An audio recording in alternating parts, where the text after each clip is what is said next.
bass makes the people dance, or makes people bobs their head.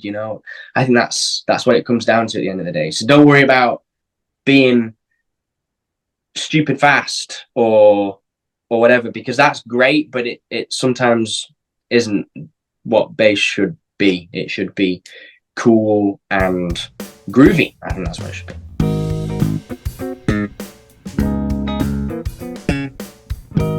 Hi, and welcome to ForBassPlayersOnly.com. I'm John Liebman, founder and first baseman.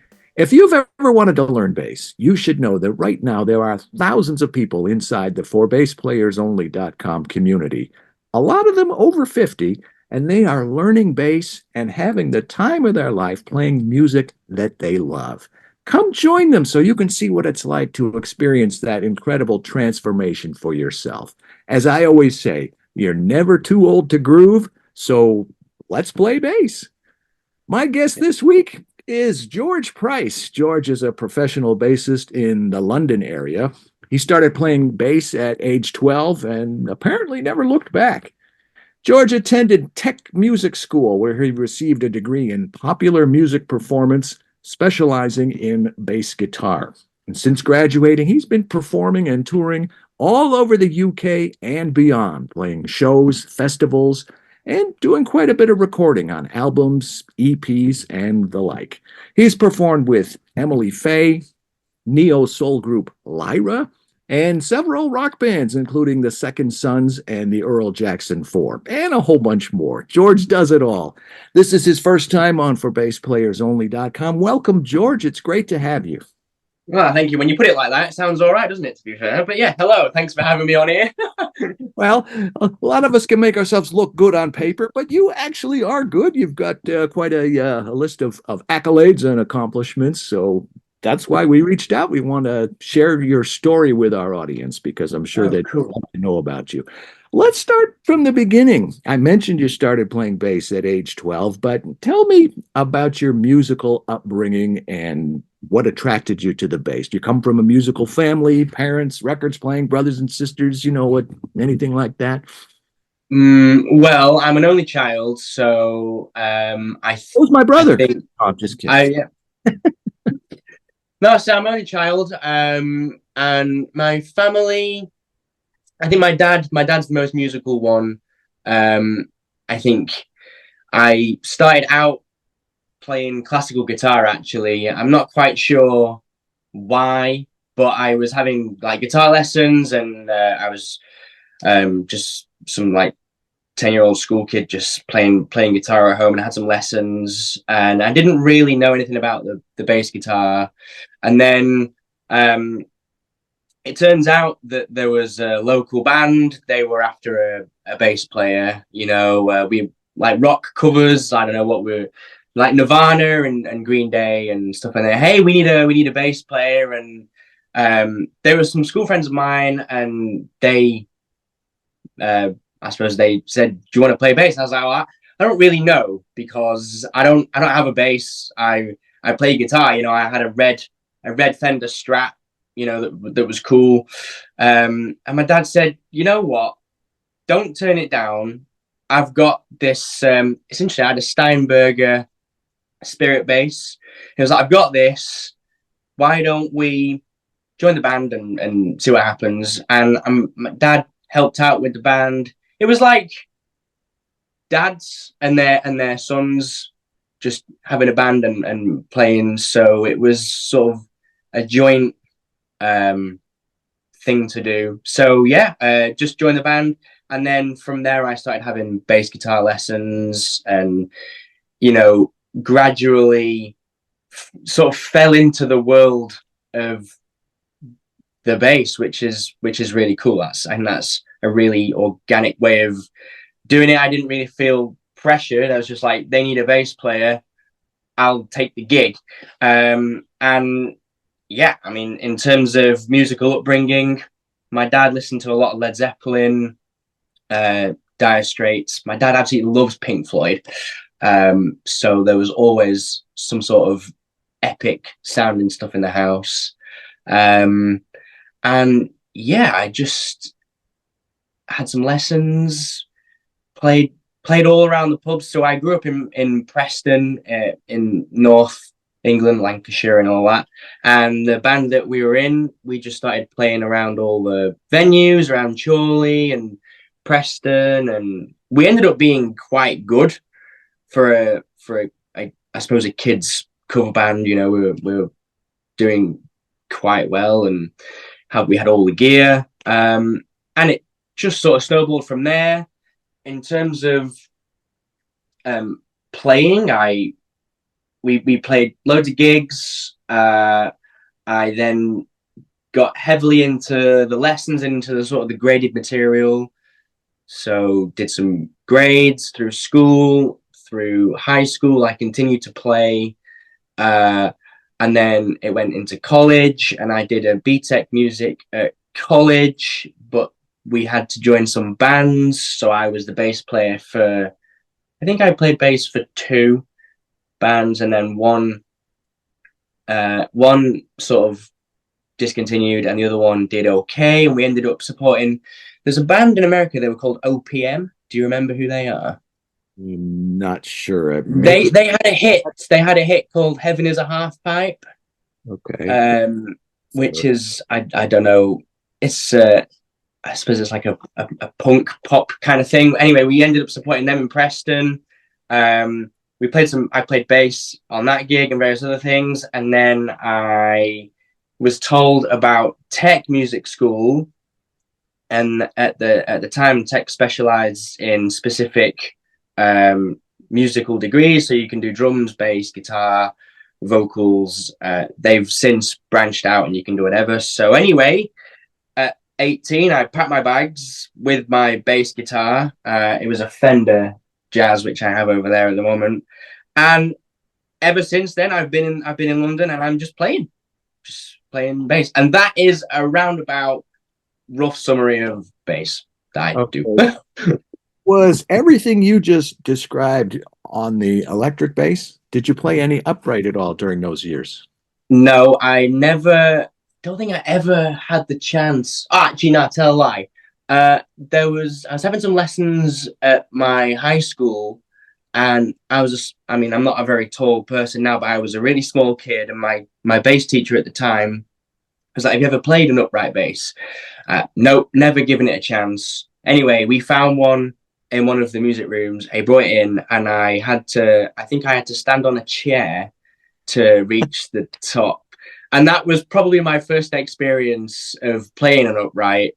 And also, you know, I think I've never gone out my way to have one or to get one, because I didn't really play that sort of stuff before I came to uni. I was very Nirvana, Green Day, rockier stuff. So it didn't really require the need for an upright. And also, like, where do you put them? Okay, there's one here. This is an electric one, and fortunately, I have the space at the moment. But acoustic double basses, they take up a lot of room. Yes, they do. You haven't lived until you've traveled on an airplane with them. Nope, never had the opportunity to. But yeah, I never had one. And then I knew about the electric double bass, but again, there was never really a need for one. I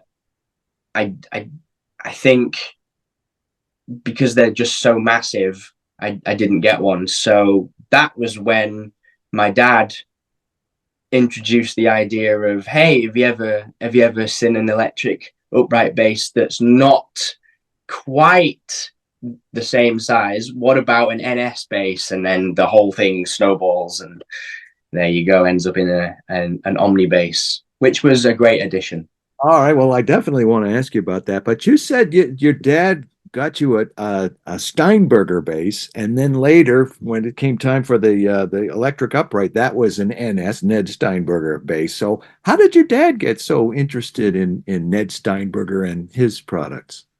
Well, my dad had the NS Spirit headless bass, and I think the selling point of that was they're very unique, very small, lightweight. But he also was a big fan of their electric guitars as well. My dad plays guitar. He also plays bass now. He's gone like full circle, and I think because uh he loves what I do, and I think he really likes to do that as well. So he's gone full circle from guitar to bass, which is really nice. But yeah, he played the guitar and he had a couple of the NS design or Ned Steinberger electric guitars.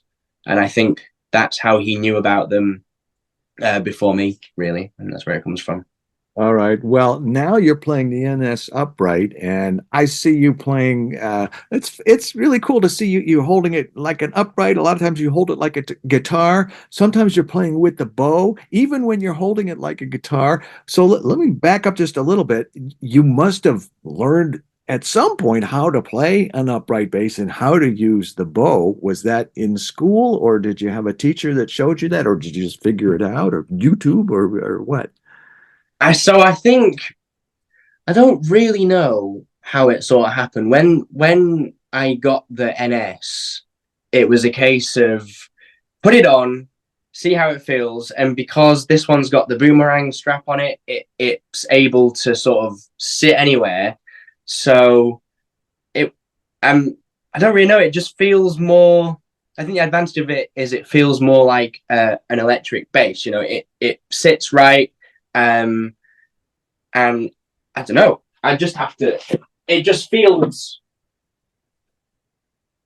It just feels like a guitar should feel. I can obviously play it like this, and I've not really explored the whole technique of playing an upright bass, but I watched enough to get by in an instance where I would need to play an upright. In terms of using the bow, man, like I think my technique compared to a classical player is is just the worst ever. And you know, I don't really play high up here, but I use the bow for a lot of drones and a lot of really sort of room shaking sounds. And I don't really know if I'm doing it correctly, but it always seems to make people really happy when it happens. So I must be doing something right, but I don't know if Yep. that's correct. But yeah, it's interesting.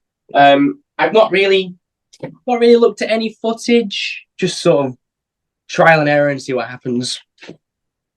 Well, you've got quite a collection of basses there, but I can't help but think that the NS seems to have a special place in your heart. Tell me about the NS design bass a little more. It's, do you know what? I think the great thing about that bass is that it will do literally anything that I can give it. Uh, I've played it on various different records with some of my bands, and everything that I do, if I want to give like a slightly normal conventional bass sound, you just use the neck pickups it would be, and it can just sound like a conventional rock bass. It's, even though it's got flat wounds on, it's still got a good definition. And then I've used it, I think I used it for my jazz exams at tech music school, you know, and it can sound like a really convincing upright bass. I've taken it on so many gigs, and after every gig, I guarantee someone's like, is that a double bass? What is this? How does it sound like a double bass, even though it looks like whatever that is? It's just it's just amazing. It works. It tracks really well with pedals. Um, I don't know. There's just something so great about it. I don't know if it's the way if it's built, the electronics, just how it feels, but it doesn't feel tiring. It doesn't feel difficult to play. It just feels like a nice instrument. I don't really know how to explain it, to be honest. It just feels wicked. Sounds like some of the reasoning is emotional, which is a great way to choose what to play what you really love. That was the five Yeah. string. I mean, I'm always a big fan of the five string. I have a mixture of uh, a different collection of strings over there, but I'm always a really big fan of a low a low C and a low B can just hit in the right place. I think I might have played a 4 string at a bass guitar show when I went a couple of years ago. And I've tinkered around on a couple of the other NS instruments, but yeah, 5 strings are really great. Really, really good bottom end about them. I agree. What do you play that through? What kind of amp do you use? At the moment, I use a combination. It depends on I suppose it depends on the gig really. On some of the smaller gigs, I use like a Phil Jones briefcase, which I just can't believe how good Phil Jones bass amps are. I have a Phil Jones briefcase, and I have a Phil Jones double four, like a BG75, I think it is. They were called bass cubs. And then I have for like louder eventuality. So if I'm playing for Backwards Creek, for example, I have to keep up with a lot of loud musicians in that band. So I've got a barefaced cab and a TC head, and they all sound great for the job that they're doing, which is great. So yeah. What's keeping you busy these days, George? I mean, I do a lot of varied stuff. Mostly I play original music. So in terms of projects at the moment, it would be Backwards Creek, Lyra. I play with Guy Tortora, which is he's like an old school blues guy. And I did a gig the other day with the Haley Griffiths band, which is like prog, which is kind of awesome. That's when I got asked to do that, I didn't really understand what I was going in for, and that was a bit of a wake up call. But that's now fantastic, so that's fine. And then I do the odd sort of bits and bobs session work with whatever comes through, and I also teach and help out at Tech Music School. It's now called BIM, but I help out there. I didn't realize that was the same school. I've heard of BIM. Yeah, BIM swallowed Tech Music School up a couple of years ago, but when I was there, it was Tech Music School. It's now been developed into the British and Irish Modern Music Institution. Oh, is that okay? Because it's a name and a half. I've interviewed some people that went there. I think Nolly went there. Nolly Gitwood. Oh yeah, he might have done. Yeah. I'm trying to remember who else. Well, that segues very nicely, since you're a player and you're a writer, and obviously you're also an educator. As I hinted at the beginning, or more than hinted, perhaps, ForBassPlayersOnly.com is a bass instruction site. Yes, we also have 850 interviews like this, but we are primarily a bass instruction site. You also may have noticed I threw in that a lot of them are over 50. That is typically who we get. Mostly men. We do have a fair bit of women now. That seems to be picking up a little bit, but people in their 50s, 60s, 70s. I've got a few students in their 80s. And they're not looking to make a career in music. They don't want to travel all over the world playing sold-out arenas to their adoring fans. They want to play some classic rock riffs with their buddies, or some blues shuffles, or maybe some walking bass, or a little funk R&B, whatever it is, the music that they love, the music that they grew up with, that classic rock and the other stuff. Yeah. Also, hopefully you won't understand this for a long time, hopefully never, but when someone gets to be in their 50s, 60s, 70s, 80s, sometimes things like arthritis and tendonitis and other things creep in. And a lot of people think you need to have superhuman strength and chops to play a great bass line. I said, no, that's not true.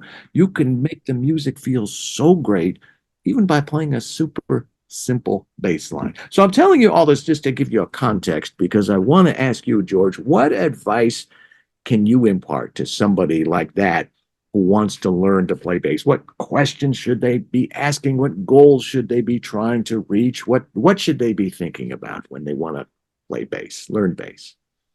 Interesting question. Well, the first thing I always think about if I'm either just sitting down to play, or if I'm just starting out, I want to feel comfortable with the instrument. So obviously sort out maybe posture, hand technique, and make sure everything else is fine.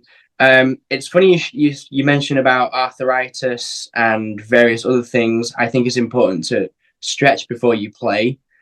The other month I just recovered recently, but the other month I really hurt my wrist, and I think it was probably because I was busking on the underground, and I went for a really long time with my NS stick, and I I don't know what I did, but I really hurt. So uh since that has happened and since I've healed, I've now started to stretch before I play. So obviously stretching before I play. And then when it comes to playing bass lines, I think a lot of it is just trying to make it as musical as possible. It doesn't have to be crazy difficult. I look at stuff on the internet all the time and I see people shredding, and I don't know how to shred, or go really fast. But I think what I learned at uni and what I've learned going forward is that it's just you gotta play for the song. You gotta serve the song and and do what the bass should do. I hope that makes sense. But we've got to play the notes. We've got to be clean and consistent and accurate, and try to make as few mistakes as possible. Obviously, that will always happen, I think. But yeah, just clean, consistent, make it groove, make it feel good. And what do they say? They say that bass makes the people dance, or makes people bobs their head. I think that's what it comes down to at the end of the day. So don't worry about being stupid fast or whatever, because that's great, but it sometimes isn't what bass should be. It should be cool and groovy. I think that's what it should be. But yeah. I how happy I am to hear you say that. This topic comes up a lot. And Yeah. some very, very impressive people on YouTube, but that's not what people want in a bass player. They want everything you just said. And it's great to hear you describe it because other people say something similar. So the people that follow ForBassPlayersOnly.com and watch these interviews, it's great for them to hear basically the same message, but in a different way, in a different style, with a different twist, perhaps. There are three things I always come down to as far as what is the role of the bass player. Number one, lock in with the drummer, if there is one. Yeah. Number two, help set the foundation for the band. And number three, make the music feel good. And like you said, the player's the one that's responsible for your girlfriend dancing. That's right. That was it. That was the saying that I wanted to say, but I didn't know which one it was. Yeah, that's right. So I hope you're all listening and paying attention. That you said serve the song. Lee Sklar always says that, and it's so important. Just because I always think about when I was 17, and I was trying to play the bass. I was not asking the right questions. I did not have the right goals. I was trying to cop Stanley Clarke licks. Not lips, licks. and Jocko and whatever, Larry Graham, whatever. So it's great. For those of you who already knew that, we're not trying to insult you. We're just giving you a reminder. For those of you who don't know, you know it now. Listen to George. He knows what he's talking about.